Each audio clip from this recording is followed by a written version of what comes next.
Asmongold says something, people do a debunker video, and nothing is really accomplished. Did Asmongold lose fans? Did he lose subscribers? Is his view count dropping? Nope. He's still going. Occasionally, maybe at times, Asmongold will do a response, but usually he just ignores any drama related videos because why bother? It's a waste of time. For the most part, Asmongold doesn't do anything. Like, he doesn't really give off any special opinions outside of, talking about how ugly video game women are. But that's a pretty common opinion amongst other gamers as well.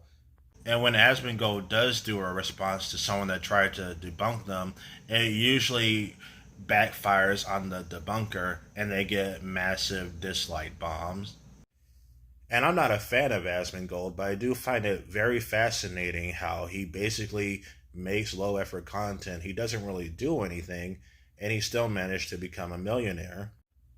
Let's look at someone who does a little bit more high effort content, like the Critical Drinker. The Critical Drinker, he gives an unpopular opinion on a movie that a lot of people like. The person does a debunker video on him, and Critical Drinker doesn't respond because why bother?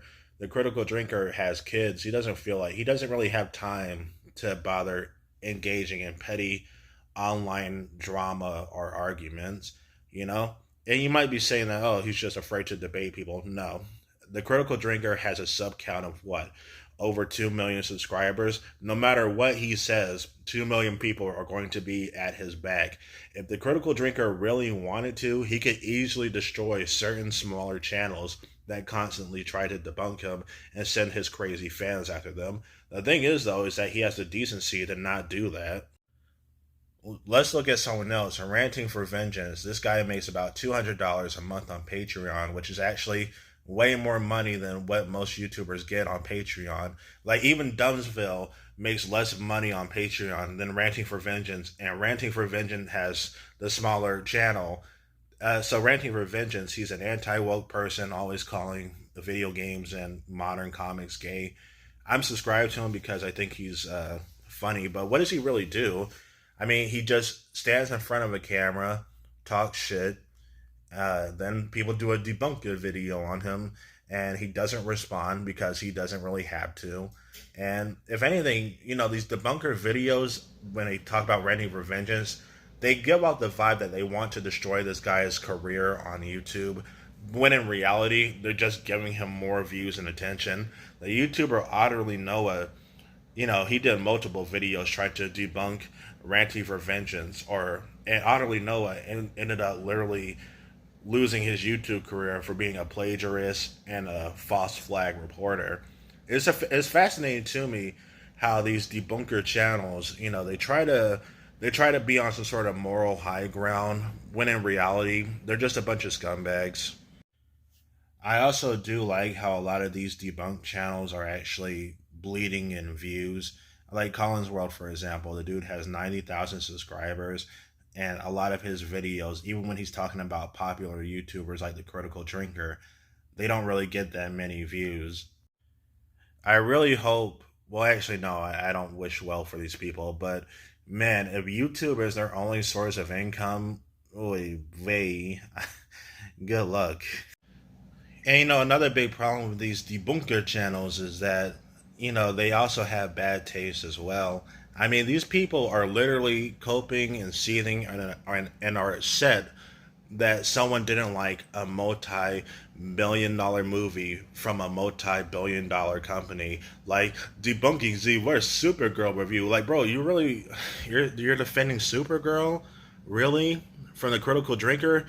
Not even Supergirl fans like that movie. I feel like people who like Supergirl are just a bunch of, fags, to be honest.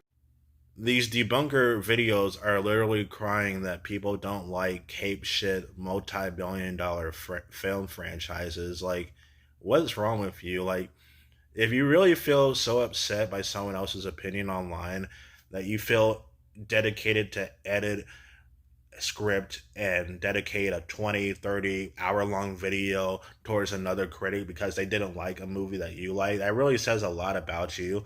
If I don't even think these people are employable, to be honest, because it makes me think who would want to hire these types of obsessive freaks. And the thing is, I don't even really think these debunker channels really want to have a conversation, because no matter what you say to them, they're still going to hold their stance. They're still going to have their shit taste. I think they just want to get, good boy points. Like, oh, yeah, I just debunked this person for having a different opinion than me. It's like fake internet tough guy shit. Like, I get that vibe from the Birdman. This guy will literally try to talk shit and, sound tough. And reality, this nigga can't even afford a pizza, and he has a Discord that has kids in it. So why are these debunker channels now starting to lose views? I think people are just getting bored of it, to be honest. Because while Critical Drinker and Asmongold are just freely doing their own thing and not engaging with petty online drama over media, these debunker channels, they're just. I mean, what else do they have going for them outside of trying to be a debate me bro over Cape shit? I think that's why a lot of people are starting to move away from it, because it was interesting at first, and now they're just boring. I mean, even Asmongold has more talent than these people.